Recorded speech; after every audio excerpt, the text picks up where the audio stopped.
এই গাইস, আসসালামু আলাইকুম। কি অবস্থা সবার? আশা করি সবাই ভালো আছেন এন্ড আমিও অনেক বেশি ভালো আছি বিকজ আজকে আমরা চলে যাচ্ছি নরসিংদী ইন্ডেক্স প্লাজাতে ঈদ শপিং করতে। এন্ড আজকে শুধু আমি একা না, আমার সাথে আছে আমার দুই ভাই এন্ড রাকিব, যাকে বলা হয় জাতির খালাতো ভাই। প্রথমে আমরা কিনে নিব পাঞ্জাবি। এন্ড পাঞ্জাবির দোকানে গিয়ে তো অনেকেই আমাদের অনেক ভালোবাসার মানুষের সাথে দেখা হয়ে গেল এন্ড ওরা সবাই রাকিবের সাথে ছবি তুলতেছে, আমাকেও ডাকতেছিল। আমি যাই না, যেহেতু আমি মেয়ে মানুষ, ছেলেদের সাথে যাব না। দেন আমরা পাঞ্জাবি নিয়ে দাম দর করতেছিলাম এন্ড আমার সাথে আমার ভাইয়ের একটা ফ্রেন্ডও আছে এন্ড আমরা ওখানে অনেক মজা করছি। দোকানদারটা খুবই ভালো ছিল।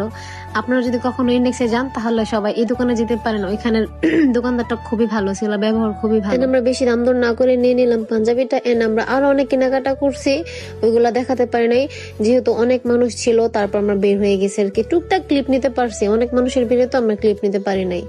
তারপর আমরা চলে যাব আমার ছোট ভাইয়ের জন্য স্টেপ কিনতে, জুতা কিনতে। আমি তো মনে মনে হাসতেছি যে ঈদের মধ্যে কেউ এই জুতা পরে, মানুষ অন্যান্য রকমের জুতা আছে গর্জিয়াস, ওইগুলো পরবো, ওই নাকি স্টেপ গাইস। এটা কোনো কথা হইলো? বছর একটা ঈদ আসে, ও নাকি তখন এই জুতা পরবো, ট্রেন্ডিং ঠিক আছে, কিন্তু তার জন্য সবসময়। ওখানে আরেকটা ভালোবাসার মানুষের সাথে দেখা হয়ে গেল। মেয়েটা আমাকে বলতেছে, হাই আপু, আমি সবসময় আপনাদের ভিডিও দেখি, খুব ভালো লাগে। তারপর কথা বলে আমরা চলে গেলাম দোকানে জুতা নিতে। দেন আমি তো আমার বুকরার জন্য সিঁড়ি দিয়ে উঠতে পারতেছি না, দোকানে গিয়ে আমার দেখা হয়ে গেল তানজিনতিশা আপুর সাথে। আমি আপুর সাথে কথা বলে চলে গেলাম দোকানের ভিতরে। আপুকে বললাম, হাই আপু, কি অবস্থা? যেহেতু আপুকে কখনো সামনাসামনি পাবো না, সেই জন্য আমি পিকের সাথে কথা বলে নিলাম। এদিকে আমি আয়নার সামনে একটু ঢং করে নিলাম এন্ড ঢং করতে করতে ওদের জুতা কিনা প্রায় শেষ। এখন আমরা বাড়িতে যাওয়ার জন্য রওনা হবো।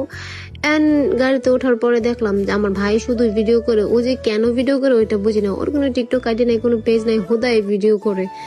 তারপর আমাদের আরো ভালোবাসার মানুষের সাথে দেখা হয়ে গেল এন্ড ওনাদের কাছ থেকে অনেক অনেক ভালোবাসা পেয়েছি, অনেক সাপোর্ট পেয়েছি। আমাদেরকে অনেক অ্যাপ্রিসিয়েট করতেছে যে আমাদের ভিডিও নাকি অনেক অনেক ভালো লাগে, ওরা নাকি সবগুলো ভিডিওই দেখে আর কি, এই আর কি। তারপর ওই যে একটা মেয়ে যে আমার চুল, ওই মেয়েটার সাথে দেখা হয়ে গেল, আমার সাথে কথা বলতেছিল এন্ড রাস্তার মধ্যে অনেক অনেক অনেক অনেক মানুষের সাথে দেখা হয়েছে। এই ভাইয়াটা আমাদেরকে বুঝাইতেছে যে ভাইয়া, আপনাদের ভিডিওগুলো তো অনেক ভালো লাগে, কিন্তু যদি আরেকটু অন্যভাবে করতেন আরো ভালো হতো, একটু কন্টেন্ট করলে বা এই আর কি, নানান রকম কথা বুঝাইতেছে রাকিবকে। আমি এগুলো শুনি নাই, আমি শুধু ভিডিও করতেছিলাম এন্ড ফাঁকে আরেকটা ভাইয়া আমার সাথে ছবি তুলে নিল আর কি। সো আমাদের ব্লগ আজকে এতটুকুই ছিল। আপনারা ভালো থাকবেন, সুস্থ থাকবেন, আল্লাহ হাফিজ।